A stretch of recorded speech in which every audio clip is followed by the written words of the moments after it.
of our Making Disability Work series.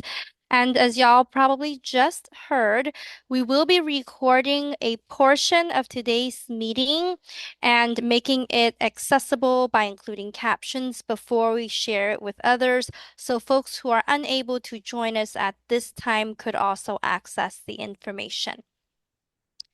I'll backtrack a little bit here and share a few housekeeping items. So please bear with me. As I briefly introduce myself, my name is Anne, she, her pronouns, and I'm one of the coordinators of our Disability Cultural Community Center. My wonderful colleague, Rachel, under the Disability Culture name on Zoom, is also here managing the technology side of things. So if you have any questions or concerns, please feel free to chat disability culture as well. We have a captioner providing CART, so please feel free to activate that feature if needed to ensure that the event is accessible to you.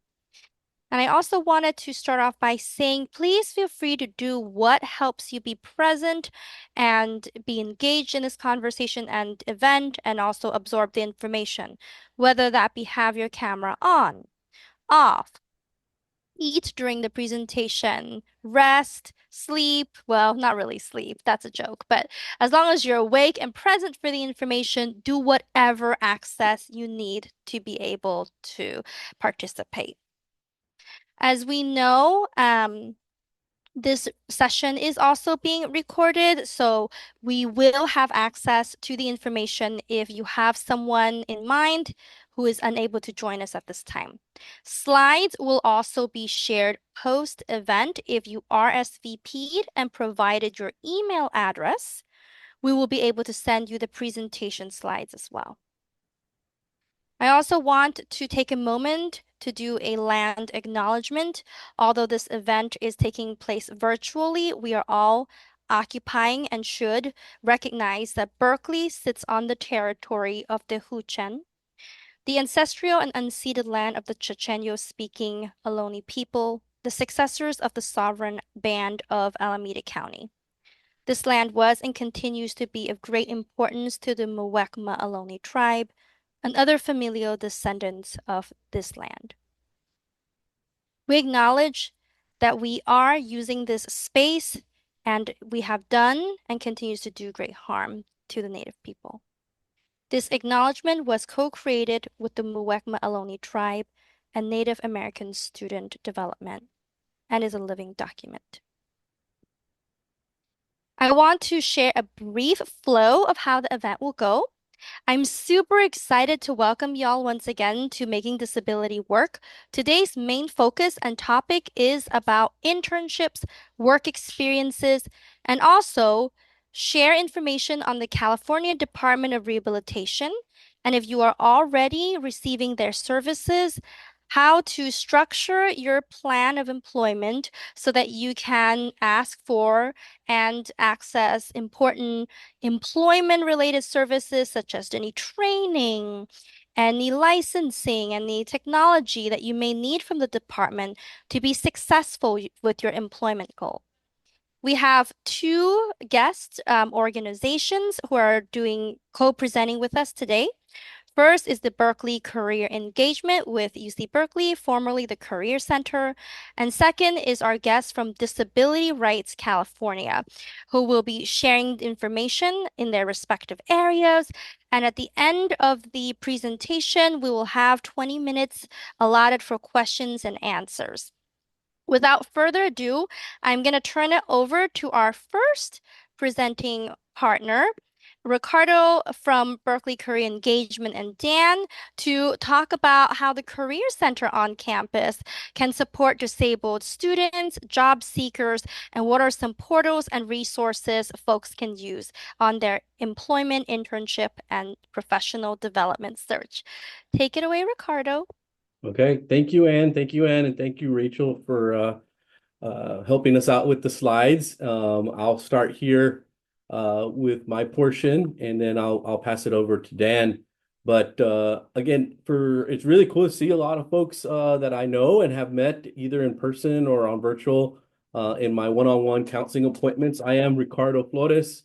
I am the Assistant Director for Students with Disabilities at Berkeley Career Engagement.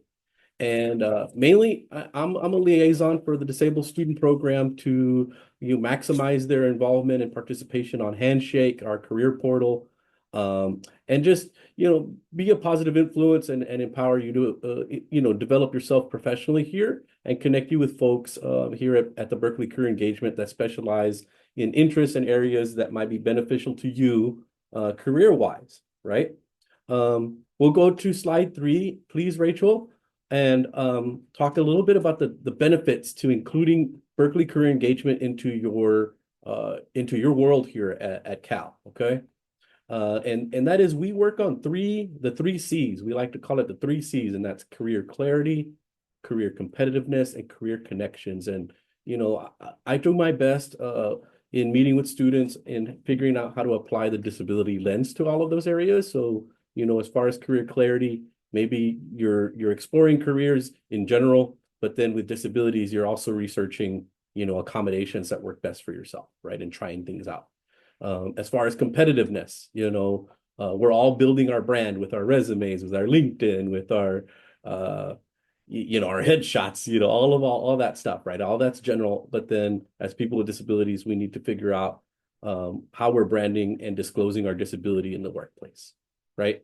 And finally, connections, right? Everybody needs to make connections. Both of us who have disabilities and don't, right? So usually I'm trying to figure out and find out where alumni and employers who are allies to providing opportunities for job seekers with disabilities. And so that's kind of the comprehensive and the overarching goal of my work, and why I feel students should also come to Berkeley Career Engagement. And those are the 3 benefits that you'll get. Okay.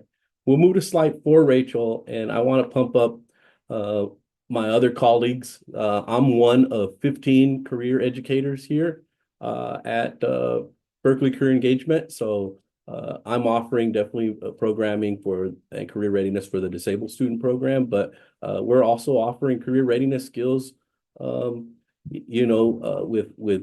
14 other of my colleagues, right? That either focus on your major, whether that's in college of letters and science, whether that's in science, technology, engineering, math, business majors for sure. We're also including those who are, on the path for pre-law or pre-health careers. Although we don't have those majors, we do support folks continuing on to those types of education, supporting grad students as well as in PhDs here, as well as international students. And of course, my favorite, you guys, the disabled student program, us guys, us all, us folks, right? All right, we'll move to slide 5, Rachel, and I will just let you know that anytime I meet with folks, I become a little bit of an online resource monster for you and provide you all the goodies that you can do on your own time, because I know people with disabilities enjoy learning in their own medium, on their own time, in their own space, with their own accommodations in place. And so here are a few different resources as far as Berkeley Career Engagement are concerned, as far as our community pages. I really push where Cal grads go. It's a pretty neat thing to see where folks in your major end up working. And then what can I do with a major if we're still on that, as I mentioned, that clarity exploration phase of things. Candid Careers is a day in the life video platform where folks can kind of actually watch videos and hear about people actually working in the positions that they're interested in. Sample resumes, of course, are helpful to everybody.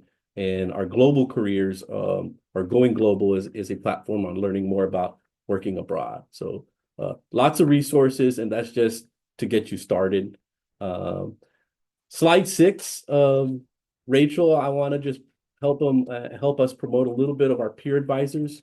They're scheduled here in person Monday through Thursday from 12 to 3.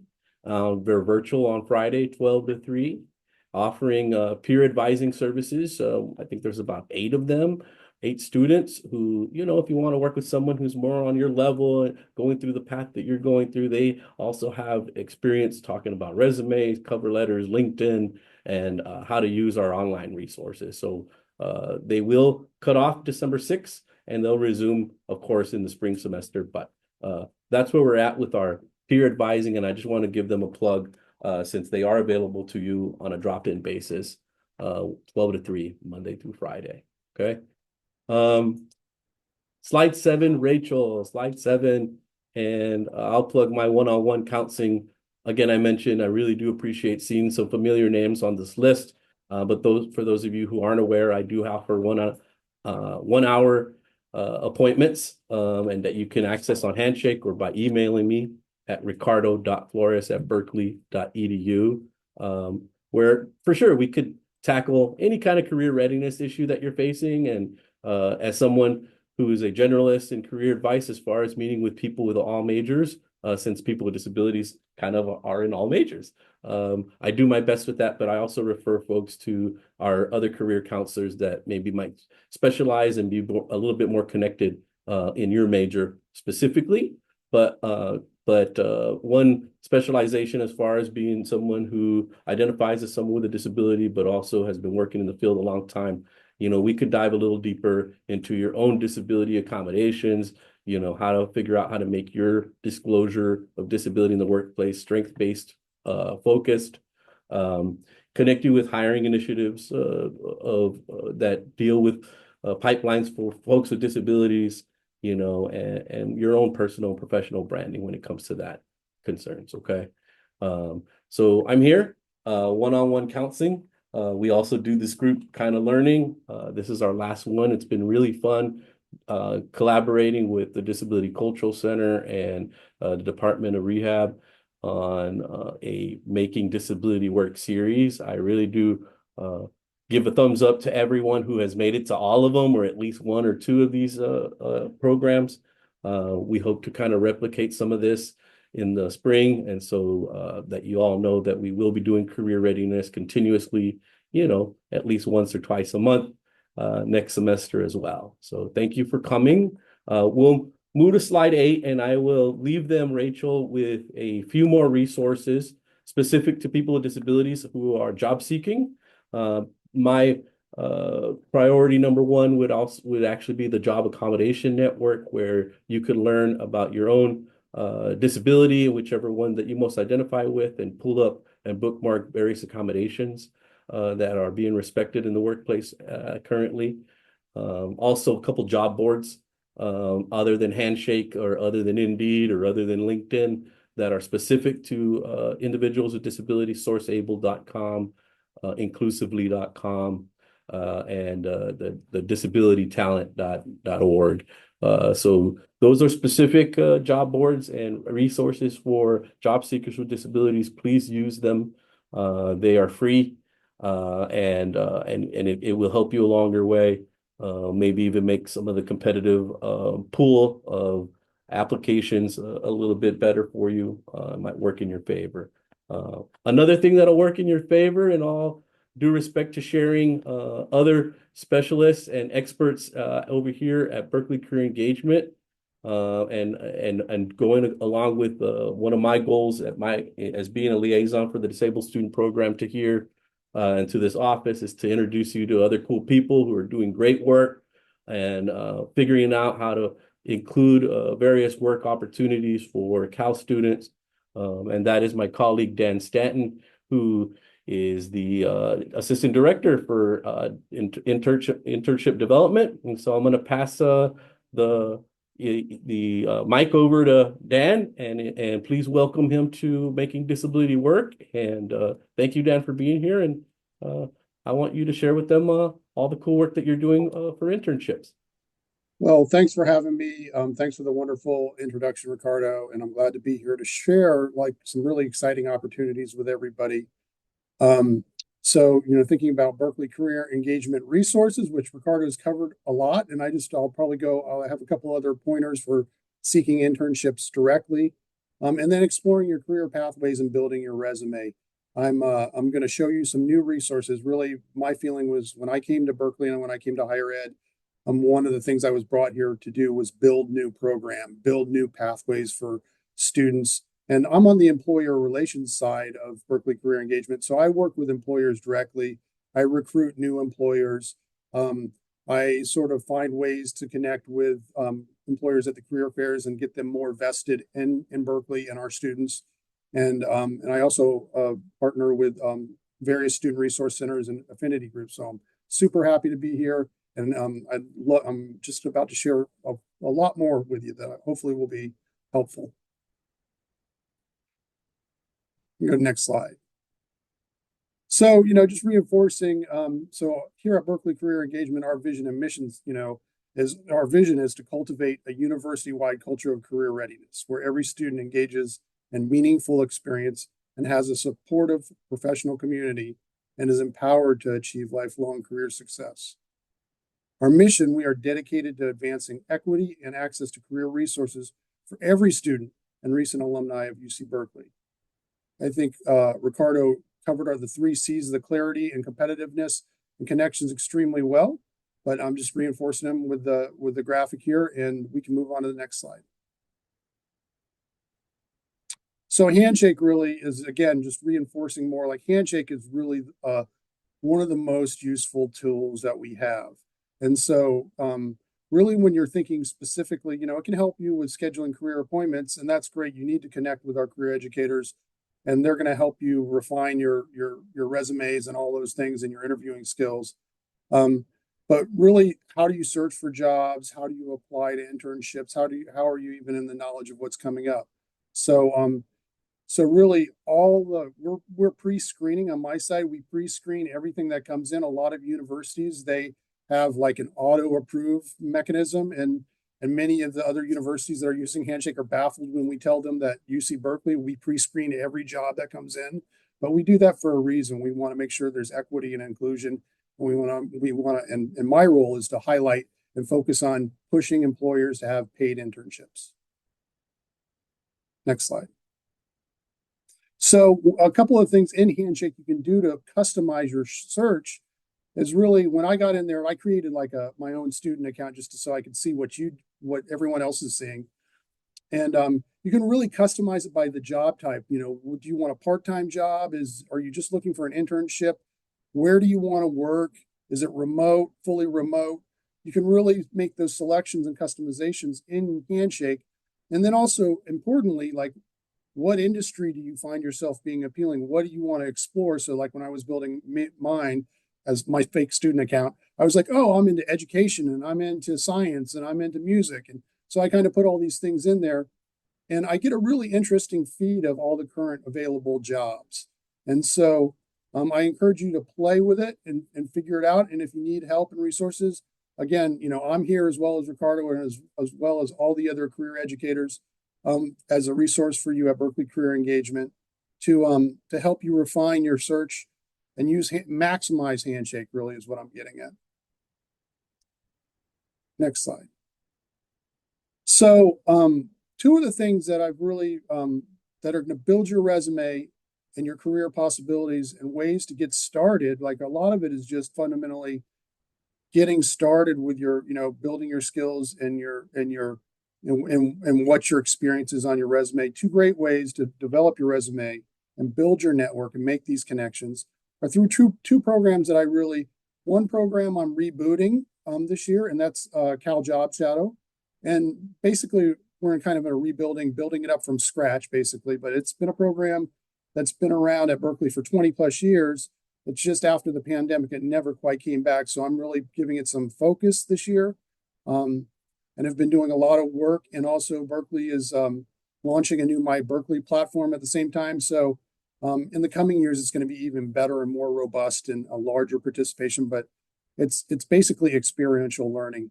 You would go out and explore careers by shadowing an alum mentor. And we'll get into that more in a minute. And the other one is one that a program I started when I came here. It was one of the first things I got into. And I met with Parker Dewey, which is an outside provider, but basically what they do is they provide micro internships for students. And it's we created a custom Berkeley facing portal through Parker Dewey. So these are jobs that the employers know are going directly for Berkeley students. And Parker Dewey handles all the HR and all the paperwork for the companies. And so the companies can say, I have this much money and I need these things done. and Parker Dewey will post it. So, and they're short term. So we can go on to the next slide and I'll talk more about the two programs. So Cal Job Shadow is again, I relaunched it this year, and it's a program that connects enrolled students with Cal alum to explore a career field during a 2-week period. And this year it's January, the week of engagement, the week of the experience, or the 2 weeks are going to be January 6th through 17th of 2025. So that's right in between, like after the new year, but before the semester starts. So it's kind of a nice period where students have time. And also employers might have a little bit more free bandwidth. Mentors on the other side just coming off of holiday and starting a new year and have the time to support a student at their workplace. So these opportunities can be in any kind of form. They can be in person. I'm encouraging in person, but also I acknowledge that we're all in a hybrid world now. So maybe some in person, some remote, and then also it can be fully virtual depending on the on the needs of the mentor and mentee. So I would say that, like, I didn't want to shut anything down that was like, oh, we have this great employer who's an international, that I wanted to still be able to connect with Cal students. The experiences are typically 1 day up to 1 week, typically 1 to 3 days is kind of the sweet spot. And where students gain insight into the field and industry, company culture, and job functions of what they're kind of studying. It's like, oh, I'm studying this, I'm studying microbiology, or I'm studying, film media, or, or music. And now I want to see what the day-to-day looks like in the workplace. So you can explore a career area you might otherwise not. You can also use it to explore a career area you might otherwise not have exposure to. So a lot of time, even like I worked in my previous job a lot with NASA Ames, but NASA Ames isn't just about science people. They have HR, they have public relations, they have all these different they have education. So, when you think of something like, oh, like, one of these tech companies, it's not just tech. So you might not even think that, oh, they have jobs for me at these places. But believe me, they have a wide variety of jobs at all employers. So it's an opportunity to kind of like, oh, I didn't know that this company had these kind of cool jobs that I'm really into, or that this was a place for me. And then you build your professional network through a program like this. So you can make connections with the alum, and maybe this first experiential, non-paid experience through Cal Job Shadow leads you to a connection and a friend with an alum that they give you a heads up that, hey, there's this great internship. I think you'd be a great fit. Why don't you apply for it, and I'll talk to HR about it. So, or I can be a reference for you. Those are all things that can happen. So, next slide. So yeah, advantages of participating in the program. I kind of, spoke to this, but, exploring a career field, gaining real world experience. So you're starting to build your resume with skills. You're starting to upskill, like, what am I good at? How can I get better? You're learning and applying your academic major through discussions with a professional who has a similar background. So one of the things we do on the program is we try to match based on interest, and where you're study. And so you'll have the opportunity by joining this program to say, oh, I'm this type of major. Oh, this mentor is this type of major too. Oh, and look where they ended up. This is interesting at this job. So those connections are fostered in the matching process of the program. And again, you're building your alumni network, which is really fundamental in networking, and being able to find jobs after Berkeley. Next slide. So the timeline for this has been open for a little bit now, and I haven't super promoted it, but there's been a huge interest in it. And so I know next year when we get more alum involved in the system, more mentors, that we can really promote it and get, thousands of students involved. But this year it's just a few hundred that have signed up, which is great, which is more than we've been doing. The matching or the enrollment period closed yesterday, but I'm here to let you know that if you're interested in this program, it's officially closed, but I'm going to keep it open, and the links are going to be working until Wednesday night at midnight. So tomorrow night at midnight, I'm going to close it. So if you want to apply, or also you'll have my email address at the end of this. You can email me after Wednesday and say, I think I still want to be involved and I missed it. I'll get you in the system. I'll figure out a way. And then the matching period, the reason I need to close it is because the matching period where I start scrutinizing and looking at all the people, all the alum I have it in the system and all their background, and what's the number of students they can host, and what's the timing, and what's the location. All that's going to sort of happen after enrollment closes. So that's why you need to shut it down here as soon as possible. And then hopefully before Thanksgiving, I'll have everyone matched up so I can message everyone first week in December. This is who you're paired with, and make the initial connection before finals come up and break comes up. And then the externship period is again the 6th through the 17th. Next slide. So I've included on this slide just some links. So there's various ways to get to it. So again, I'm going to keep it open. So if there's interest in applying and joining the program, there's a quick, easy registration. And the My Berkeley platform, which these are linked to, one's a link to our website that just tells you more than I'm telling you now about the program. And then the other's a link to the My Berkeley platform where with an active CalNet ID and as an undergrad, you can sign up. Next slide. Okay, so shifting gears. So this is a program that I built from scratch when I first came here. So this is not even a year old yet. I'm coming up on my 1-year anniversary here at Berkeley. And this is, again, the micro internships. And Cal students and recent graduates from all majors can execute short, paid, typically remote, 97% or so are remote, professional projects. You can build and demonstrate your skills while you're exploring your potential career paths. And now these are facilitated via the Parker Dewey platform, and which connects Cal students with recent grads with organizations that want to work with Berkeley. So it's a direct connection. So I'm sourcing employers who want to work with Berkeley, who have short duration. These might have a budget for a short project, and then they're getting in the portal. So, and these are again, these happen year round. So they're not like, it's basically when it's good for you. Like, oh, I have a little bit of downtime after midterms and I need to make a little bit of money. You can do it. And it's remote, so it's great in a lot of ways. It can be great. Done from anywhere anyway. Next slide. So again, they're typically 5 to 40 hours. Micro internships are short-term paid professional project-based work experiences. These short-term opportunities can typically occur any time of year and are highly specific projects. So maybe someone needs a quick social media campaign done to promote some kind of product. Maybe someone needs just some quick funding analysis of what grants are available for a nonprofit, what's out there, what's even open in the coming 6 months. So these, or maybe if you have the skills and you're a great writer, you're an English major or something, maybe there's editing and things like that can happen as well. So they really range across departments from sales and marketing, tech, HR, and finance. We can move on. So, the benefits of micro internships, you're participating in paid projects. It's a short time frame. You're exploring different kinds of careers with real world assignments.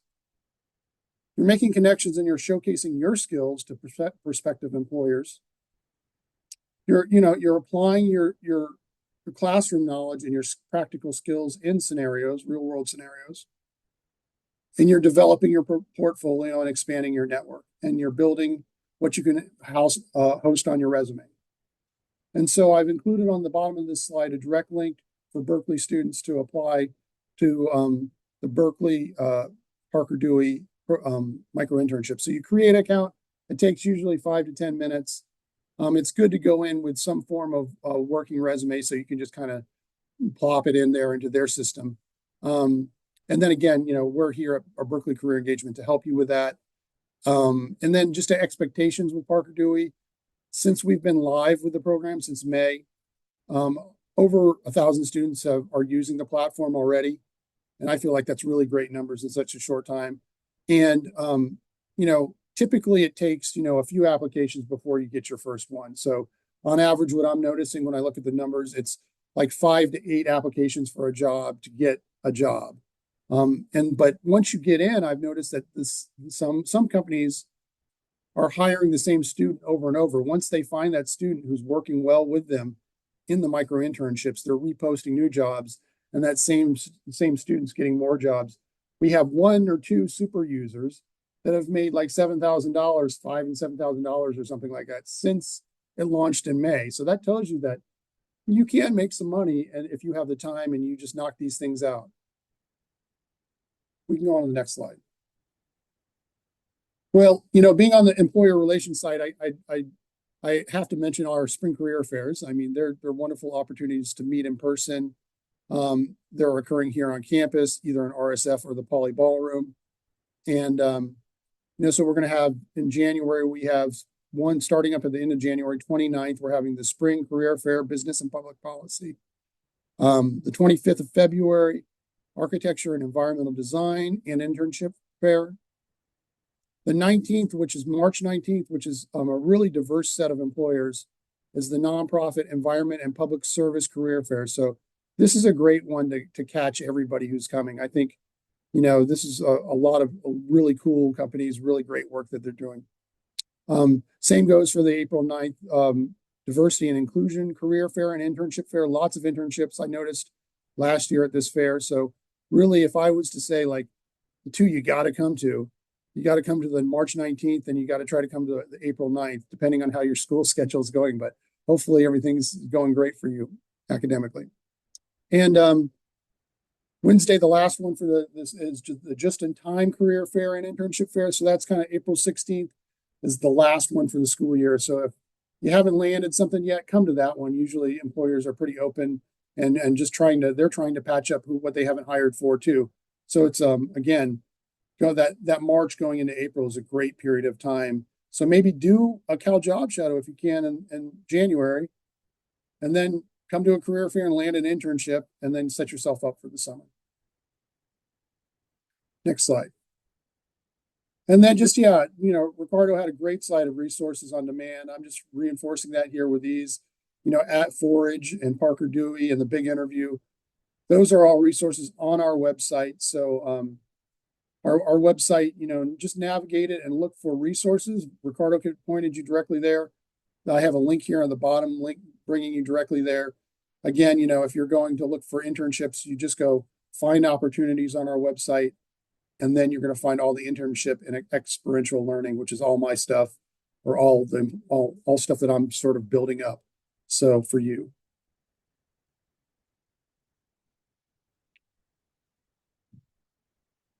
And so I think we can come to the last slide, and then we can get at that question. There was a question there.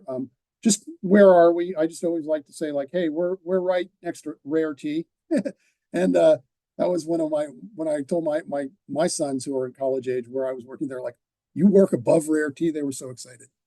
So we're right there, and there's a photo booth that you can come over and get at least a good headshot for yourself, for your portfolio. And one more slide. Yeah, and just staying connected. Here's some links to our Instagram, our YouTube, and TikTok. And just thank you so much. And then if we have time, I can look at that question real quick. And then I think we have a little time. Yeah, we're at 2:43. Great. Yes. I think there's a question specifically around employment trends, so we could probably address it right now if you would like, Dan. Sure. So it's how should we expect the field to change in DEI hiring during the next 4 years, especially in hiring practices and the companies that will be hiring. I mean, that's we all are we all don't know, right? We don't know exactly how everything's going to affect it. We will see, and I think that California we should be relatively protected, and we should have and it's just, the economy is always, we don't know what's going to happen with that and what job markets are going to tighten up. So there's a lot of unknown in that question. And I would say that, we can help navigate those just in individual discussions here at Berkeley, and we can help connect you with employers that are vested in equity and inclusion. Yeah, and I just add, as long as we have, the ADA, and as long as that's in place, accommodations in the workplace should be respected, especially in areas of, especially in the Fortune 500 corporate and tech and, kind of the reputable nonprofits and Better Business Bureau companies, because it's, it is a practice that a lot of folks and a lot of business has adopted in over across industries, and so I don't see it stopping, especially if the ADA is still implemented and able to protect. Wonderful. Thank you so much, Dan and Ricardo, for all the information. Micro internships, job shadows, super exciting to be able to put what you learn in the classroom into practice. We're at time right now where we can take a few minutes for a break, maybe 5 minutes or so break at around 50. We can come back together. Our next presenter will be from Disability Rights California. We'll reconvene at 2:50.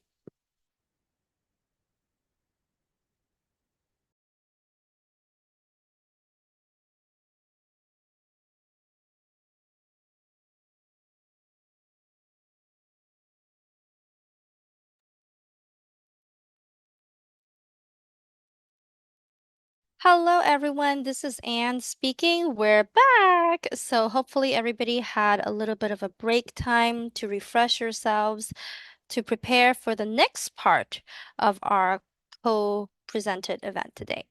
So, I'm thrilled to welcome Sarah Isaacs and Christina Fleeton from Disability Rights California, who will be providing information on both introducing what the Department of Rehabilitation is for folks who don't know of that service and resource. And the second part, which is the majority of their presentation, will be around if you are already signed up with the California Department of Rehabilitation, what are services and supports you are entitled to accessing to ensure that you are able to achieve your employment goal? And what if things go wrong? So I'm gonna, without further ado, turn it over to Sarah and Christina to share insights and perspective and information with us. Take it away.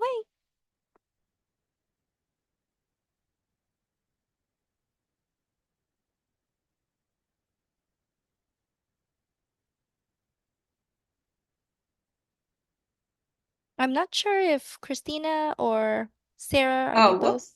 unmuted? Sorry. My video was on, but not my microphone. I apologize.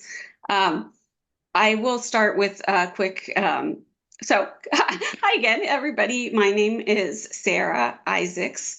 I'm the Associate Managing Attorney at Disability Rights California. I use she, her pronouns. I'm a middle-aged white woman with curly brown hair, a little bit of gray peppered in there, and I'm wearing glasses and a silver necklace, and very happy to be joining you today. Christina, you want to introduce yourself? Hi, I'm Christina Fleeton. I use she, her pronouns. I'm a African American woman, medium to brown skin, pretty good looking if you ask me. But today in my background, I actually have Biggie Smalls posters, Tupac posters, and some Get Money bling in the background of me. Um, I'm a senior CAP advocate. I'm so excited and very nervous to be presenting to you today. And I hope you guys really, really enjoy the presentation. That's all for now. Thank you. Next slide, please. Okay, so today we're going to talk to you about how the Department of Rehabilitation can help you. Next slide, please. We just want to begin by saying welcome to the entire disability cultural community at UC Berkeley. And I'm also proud to share that I'm a member of the disability community with both learning and mental health disabilities.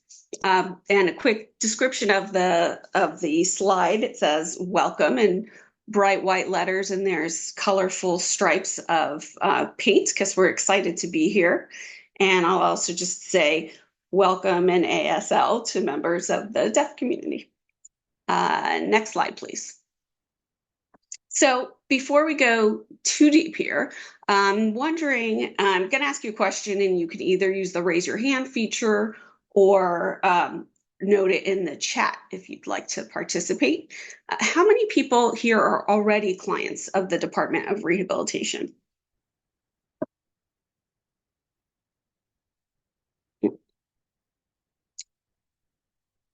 Let's see if I can see the participant. I see one. All right. Well, thank you for sharing. And that's super helpful for us to know, so we know how much detail to get into. How many people here have maybe been interested in DOR but have run into challenges trying to get DOR services? Does that apply to anybody?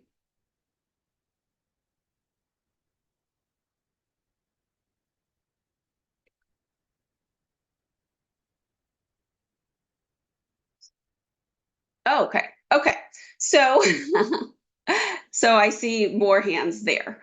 So that's exactly why we're here today. I'm seeing about 5 hands raised. Yes, so that's our job to help close the loop there and make sure everybody gets to access the services that they're entitled to. Next slide, please. So we're going to start with a little icebreaker. Next slide. Okay, I have a question. Does anyone think that the Department of Rehabilitation can help you get clothing or shoes?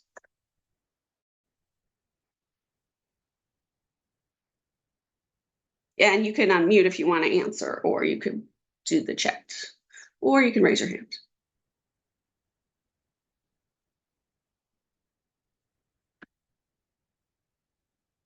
Okay, I'm not seeing any responses, but I will tell you that, although it may be surprising, the answer is yes. Oh, sorry. Actually, that's a little spoiler. Go ahead, Christina. If you answered yes, you are correct. If you need clothing for school, interviewing, or your job, DOR can help. We will be speaking about services the DOR can provide later in this presentation. Next slide. Okay. Today we will be providing an overview of how the DOR can help you in school and on the job, how the Client's Assistance Program can support you along the way. The Department of Rehabilitation, DOR.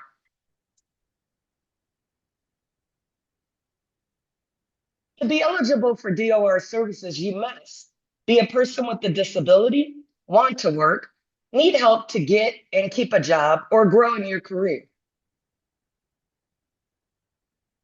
Can the DOR assist with disabilities like mental health or learning disabilities? The answer is yes. The DOR assists people with all kinds of disabilities, such as dyslexia, dyscalculia, bipolar disorder, depression, anxiety disorders, schizophrenia, post-traumatic stress disorder, also known as PTSD, traumatic brain injury, TBI, also known as attention deficit disorder, autism spectrum disorder, and so many more. So if you have a mental health disability, feel free to apply. So now I'm going to talk about the steps of the VR, or vocational rehabilitation process. That's the services that DOR provides. So you begin by completing an application, which you can do online or in person in a DOR office. And then they'll probably follow up with you for additional information. Then they have to make a determination about whether or not you're eligible. So whether you meet those requirements that Christina just described a few slides ago. They have up to 60 days to do this, but you'll see later on, they've been doing this a lot more quickly lately, or at least they have the ability to. We'll talk about that in a bit. After that, once you've been found eligible, they develop an individualized plan for employment, or IPE. And again, we'll hear more details about what goes into that, but they're supposed to do that within 90 days, finding you eligible. Then you get services and find and keep a job.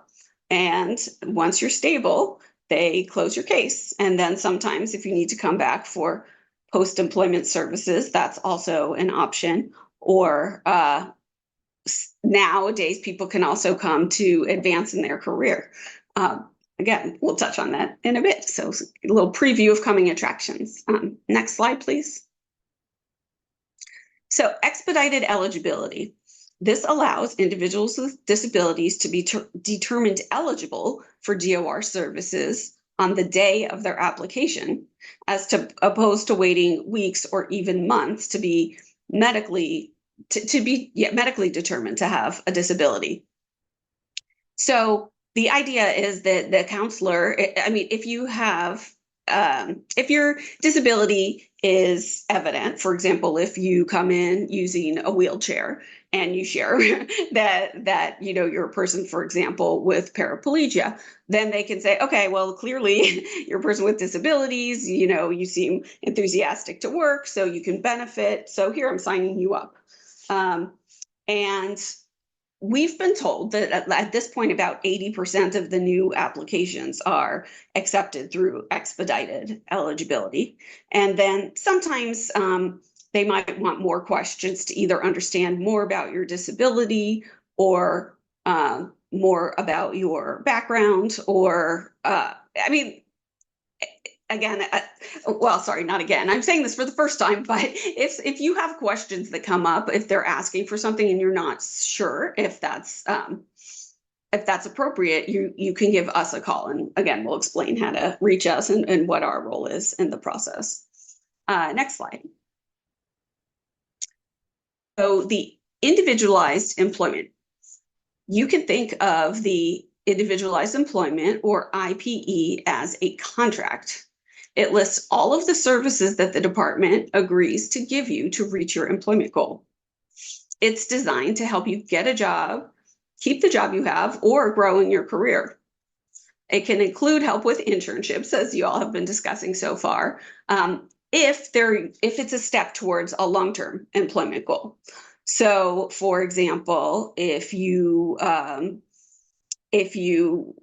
want to be, I will say, an attorney, because that comes to mind, because that's what I do.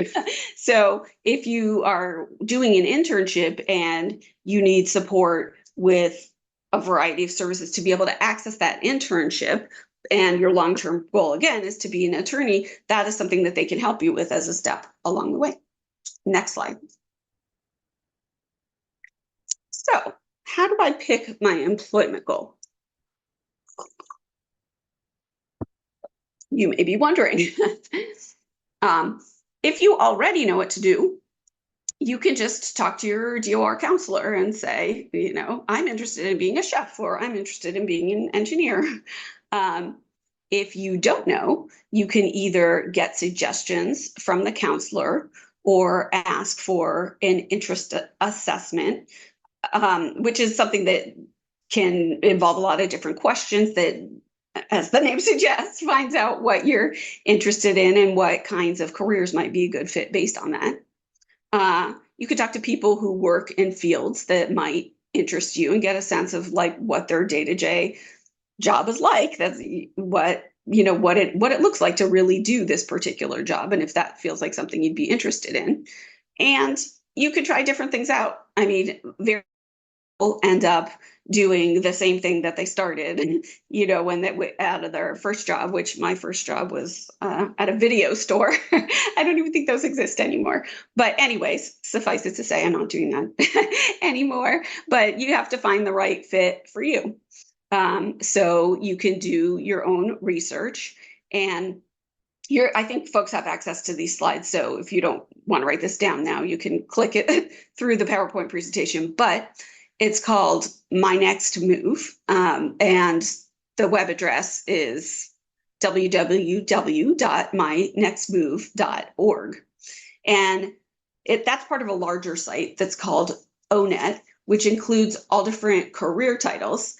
And then it tells you lots of information about what kind of training you're going to need, what kind of job responsibilities you would have, again, lots of information.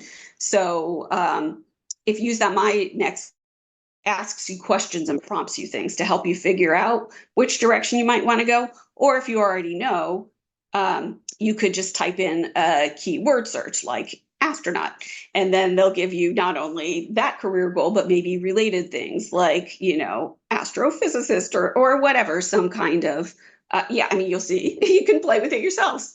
But again, that's a really useful tool. Next slide, please. How the DOR can help with college and graduate students. The DOR can help pay for many things to help you graduate college and move on to that dream job. They can help with tuition. Okay, you guys stand up and clap. Okay, if you're a DOR participant, you won't be going into debt. So they cover tuition. They cover all those books, even extra ones, any type of books that you guys need to graduate college. That'll be covered. They cover supplies. Stand up for that lovely pencil, or should I be saying sit down at this point? I don't want you guys to keep going up and down. They help with computers, technology. Um, they also cover transportation. So that lovely BART ride from wherever you're at to the campus will be covered. They also can cover bus passes. If you're lucky enough to have a car, hey, they can help you with mileage assistance as well, or going just a regular stipend. Usually they give you a stipend on whatever your cost to and from your home or wherever you're at. They cover that. They cover tutoring. So say you're struggling in a class. I struggled in math. I suck. They can help you with getting a tutor. They also pay for tests and fees required, for example, the LSAT. Any other tests that you guys need to get onto that career goal. Next slide, please. So wait. You already have your BA or BS degree. Can the DOR help you get a master's degree or a PhD or any other type of advanced degree? Let's see what happens here. Oh, what do you know? The answer is yes. The DOR can help you with the master's or PhD degree. The DOR does support a master's, PhD, if it is needed to reach your employment goal. Also, any type of advanced degree, so it doesn't have to be specific to anything. It's pretty much your choice. What you choose is what you want to do, is what the DOR should and hopefully will be helping you, unless you have to contact us. We're capped. So think big, even huge with your career goals. Think big, do what you really want to do. So with assistance from the DOR, you can determine what level of education you need to pursue your dream job. If you would like a job that requires you to earn a master's or PhD, or even higher, any other type of degree, like I just said, speak with your DOR counselor about updating your employment goal if it's not already reflected in your employment goal. Next slide, please. So this is the exciting part. So right here, we have an image of Tony. Tony is a pretty good looking guy, nice teeth. He's at Berkeley. He's one of you. I'm sure you guys have seen him on campus. But anyway, he has on a checkered shirt. He has his backpack on. He's really smiling again, once again. He's African American, kind of caramel complected. He has his books, and I think he just got an A, so he's really smiling today. So we're going to use imaginary Tony as an example to show what services the DOR can provide that are tied to a higher education employment goal. Next slide, please. So Tony wants to get his master's in social work.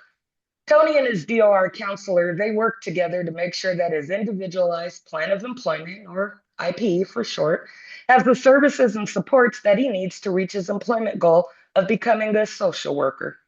As a reminder, all of his services must be tied to an employment goal. Some of the services in Tony's IPE are tuition for his bachelor's degree. He got him to pay for that, yay, but they had his main employment goal and services, including a master's degree in social work. Tony also had in his IPE a laptop computer. He also got a printer, paper, and ink. He also received school books and supplies, exam tutoring, graduate school application fees, exam costs, licensing and fees, transportation. He had to catch the BART, and specialized supports for Tony's disability-related needs. Tony's pretty private about his disability, and that's his right. Next slide, please. Oh my goodness, I can't believe 6 years has went by this quickly between this slide, but with help from the DOR and a ton of studying, Tony has graduated with this master's in social work. Great job, Tony. So we have Tony at the bottom. He's smiling, he's graduated in no time. I mean, this presentation isn't even over and Tony's already graduated. And he has, it looks like two of his buddies. For me, I'm actually visually impaired in case I didn't say so already. I am. So this is my best description. You have Tony, he's jumping down. He has one girlfriend. She has blonde hair. And we have another girl. Well, she's blonde hair. She has really nice teeth. She has her cap on and her gown on. And she's really, kind of close to Tony, but she's more happy that, she's getting services from DOR for career advancement. But we'll talk about that later. And then we have Tony's other girlfriend. Yes, Tony is a player. He just, was so excited with his social work, getting his master's degree. He had to have two girlfriends. Why not? Go for it, Tony. Well, his other girlfriend, she's smiling. She has her cap and gown on, and she has a diploma on, and she's brown skin. Next slide, please. At this point in the presentation, we would like to acknowledge what may be an elephant in the room. And what I mean by that is something that we all sort of know and it's big and hard to ignore, but we're not talking about it yet. What might that be? Next slide. Okay, here we have a literal elephant. We'll call them Jumbo. They've got a long trunk, big floppy ears, big gray body, and they've got their front leg up, ready to stamp and take a stand. Next slide. I'm not getting the help I need from DOR. And now we have an animated elephant to kind of soften the blow here. But this elephant is looking a little confused and not sure where to go next. Next slide. Although the DOR's purpose is to assist people with disabilities obtain employment, sometimes people have disagreements with DOR, which can be frustrating. And here we have a picture of a white male presenting individual we'll call him Trevor. He's sitting on the ground looking confused and disappointed with his head in his hands and his knees folded, and there's lots of maze of confusing symbols behind him. Next page. So Trevor was upset because he wanted to get an MBA degree and DOR wanted to put him in entry-level customer service. Fortunately, this is kind of common in certain cases where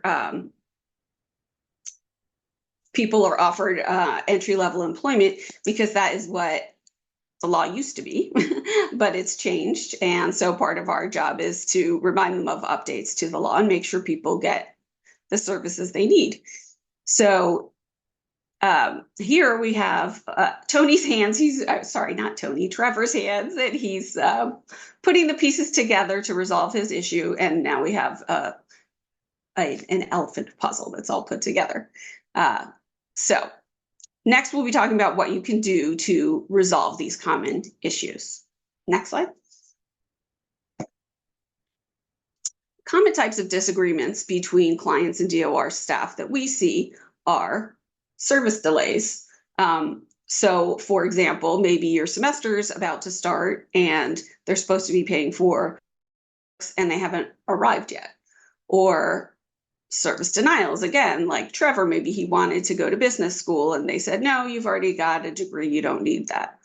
Or maybe you had a great counselor, but they retired and now this new person is looking at what the other counselor had written in your IPE and saying, no, I don't think you need that service. So as I mentioned before, the IPE is a contract. So somebody can't come in and just take those things away from you unless the last counselor was doing something that's really not permitted by law and just really went above and beyond out of the goodness of their heart. And then DOR is like, no, we can't fund that. But generally speaking, if you've been promised things in your IPE, they need to stick to it. Or Sometimes it's just that your counselor's not getting back to you or responding at all, and you've been waiting a long time or calling back, for example. Next slide. You have the right to talk with your DOR counselor about any concerns or issues you are having. Document communications you have had with your about your DOR issues. Connect with DOR customer service or a counselor of the day. Call or email a DOR team manager. Contact the district administrator. You can appeal any DOR denial or decision you disagree with within a year. If you're still having disagreements with DOR or you're unsure of your rights, you can contact the Client's Assistance Program, CAP. So right now, since I'm the senior CAP advocate that represents the Bay Area, I have a picture of myself as a cartoon elephant. I'm looking really concerned, really angry, and I have a big old question mark by me with my arms crossed, tusk out. And I'm pretty upset because I just heard from, whatever UC Berkeley student is listening to this presentation that was having a problem getting their book supplies, or even the counselor being rude, not approving of their of assisting you with tutoring or counseling or whatever you needed. You contact CAP, you'll get me, and I'll probably in real life have the same expression on my face. Next slide, please. So you can contact us, but we're through Disability Rights California, and under that umbrella of Disability Rights California, there's CAP, which is also known as the Client's Assistant Program. Hopefully I don't hear from you, but if I do, I'll have a smile. Next slide, please. Disability Rights California's Client Assistance Program. So first, to give you a context of what CAP is, it's required in the Rehabilitation Act, which is the federal law that says every state has to have rehabilitation services. And at the time they wrote the law, they basically anticipated that it was going to be really challenging for people to navigate. So there's programs in place like ours to help people get through it. So CAP provides free information, advice, and advocacy to help people with disabilities get employment services from DOR. We help you to understand your rights and how to advocate for yourself. And I will share that the majority of what we do really is that, telling people what they're entitled to, which is always a pleasant surprise. And, maybe giving tips for language, for how to self-advocate. And then oftentimes we get happy calls back like, wow, that, that was so exciting. They've agreed. And then you feel empowered and, more prepared to advocate for yourself in the future. Sometimes we do have to get involved in representing negotiations or appeals if there's a real impasse or like just a fundamental disagreement about something. We also address statewide issues. So, for example, I know somebody earlier that had the question about DEI and careers and that in that realm. And we had actually noticed, because again, we're statewide, we have like 8 advocates across the state, and we check in weekly and share ideas and case conference. So if there's a tricky problem, we all sort of put our heads together and try and solve it together. So it enables us to track issues. And we were noticing that, at least from the people that were calling us, a disproportionate were people of color who had been denied graduate, which obviously we're quite concerned about. And so we shared that with the DOR leadership. And thankfully, the person who's head of the VR division now is very supportive. He actually used to be a counselor and kind of worked his way up. And he took it very seriously. He started envisioning programs that could be more inclusive. He's actually hired and appointed a DEIA coordinator. And they're tracking numbers now to be more mindful. So, obviously it's part of America and it's a systemic problem, but there's efforts to remedy that. So if you are experiencing any problems, or if you just have a question and you're not sure what you might be entitled to, you can feel free to give us a call. Again, you'll get this later, but the number is 800-776-5746.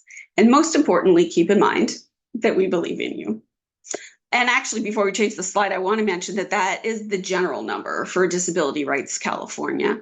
And as Christina mentioned, CAP is just one of the many programs under the DRC umbrella, but we have departments that deal with civil rights, voting rights, employment, regional center services, like a wide variety of things. So if you're having an other disability related legal issue and you're not sure where to go, you can call. And if they can't assist directly, they can often make referrals to connect you with helpful resources.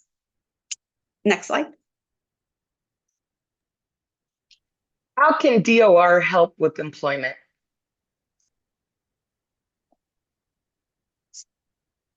Job retention and career advancement. The DOR can help you keep your job or move up to one you like more. Here are some examples of how DOR can help. It can help with additional training or certifications. They can help with professional conferences. They can assist with assistive technologies such as Braille, keyboards, voice software, ergonomic equipment. They also help with work tools, uniform, and shoes. They can assist with supervised clinical hours, help you with employment coaches, and once again, they can help with license and exam fees. Next slide, please. Self-employment. DOR can support you in self-employment if you want to start your own business.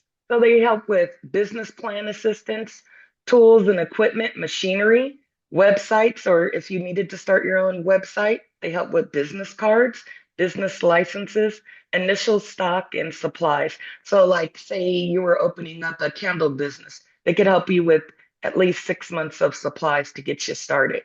And they also help with more. So if you're interested in owning or being self-employed, DOR can assist with that as well.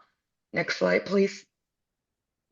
Thanks, Christina. And actually about the self-employment, I'm going to share that I started thinking about a lot of different people that have contacted us over the years with self-employment questions or starting their businesses. And so just to give you an idea of the range of businesses we're talking about, there was we've had a few doing a food truck, one or actually two. One was like a skincare spa, like facial spa. Another was like thyroid therapeutic spa. We even had a beekeeper. We have someone who's a deaf mediator who's going to help in special ed cases. Her plan was just approved.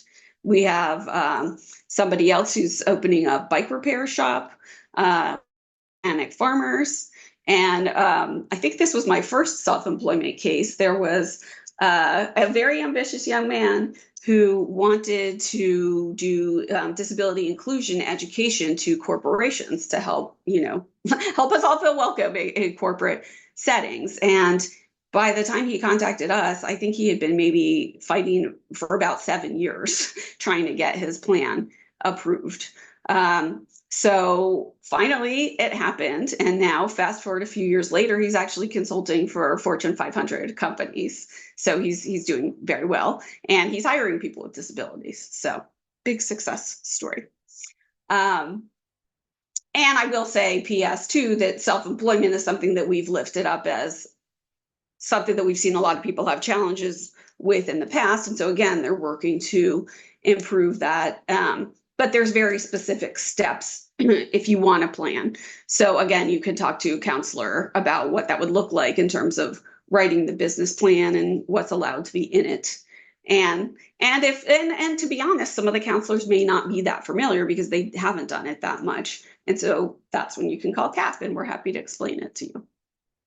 Okay, now the actual slide I'm on, the Pathways to Success project. DOR was recently awarded a Disability Innovation Grant from the U.S. Department of Education for this Pathways to Success project, the PSP. PSP participants are served by industry specialist teams that are experts in their field. They use their knowledge to increase opportunities for participants, and that would be like for internships or careers to help you with the networking and the connection.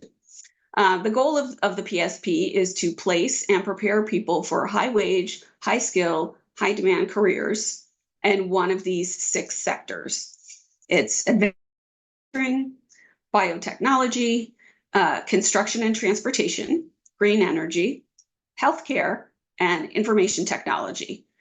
So to be clear, this is a pilot program, and they're trying to demonstrate how successful it can be. And if it is, then they'll expand it, probably further into broader fields. But that's the situation now. So again, you can talk to your counselor if you want to hear more about that.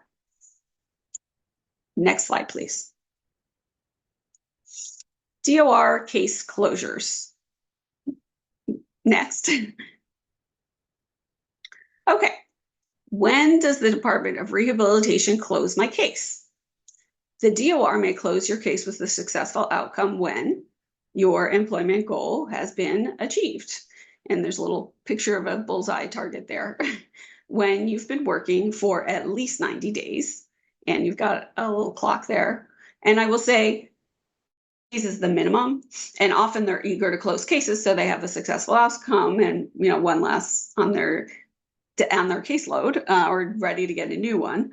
But that, again, that's the minimum. And if you're not stable in your employment, they shouldn't be closing your case. I'll get to that a little more below.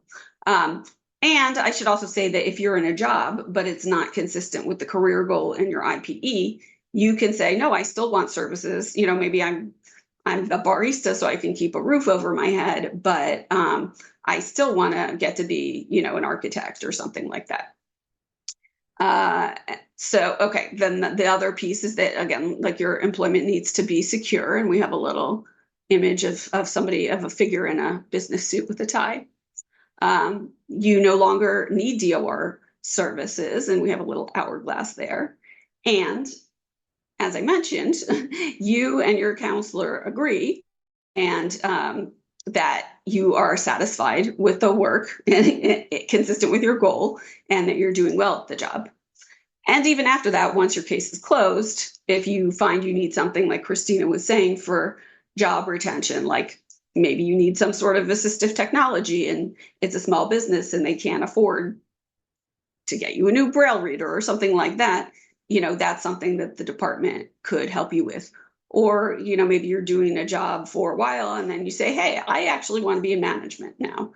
And so that's a time when then you might need to go for an advanced degree. So you would open a new case and say, hey, now I want to do that.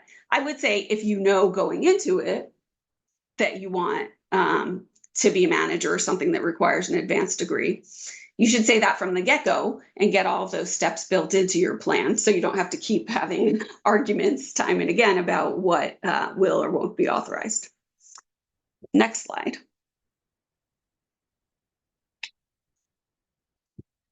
One second. Okay. Was this one mute still? Okay. What happens to my equipment? Once you have settled in a job, that meets your job goal, you get to keep the equipment or assistive technology the DOR bought for you if you need it for your employment. If your case is not closed successfully, you may choose to either return the equipment to the DOR or buy it from DOR at a fair market value. Next slide, please. Okay, I applied a while ago and I didn't hear back from DOR. What can I do? Next slide, please.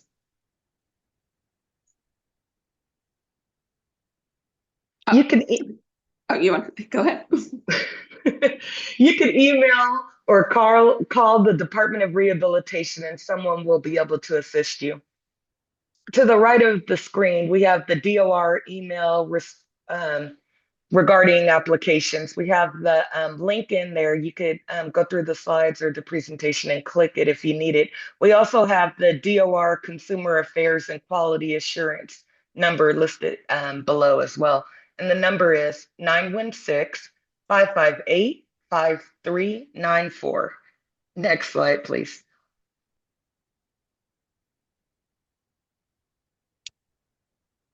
This concludes our presentation, except for the Q&A part. There's definitely time for that, but it's been a pleasure to speak to y'all today. And again, as I shared, we have the phone number for Disability Rights California, which is the general number for all of DRC services, and our website, which you can click the link. You probably don't want to copy it all down now. Next slide. So we'll open the floor for questions and answers. I will say that we can't give any specific legal advice, and you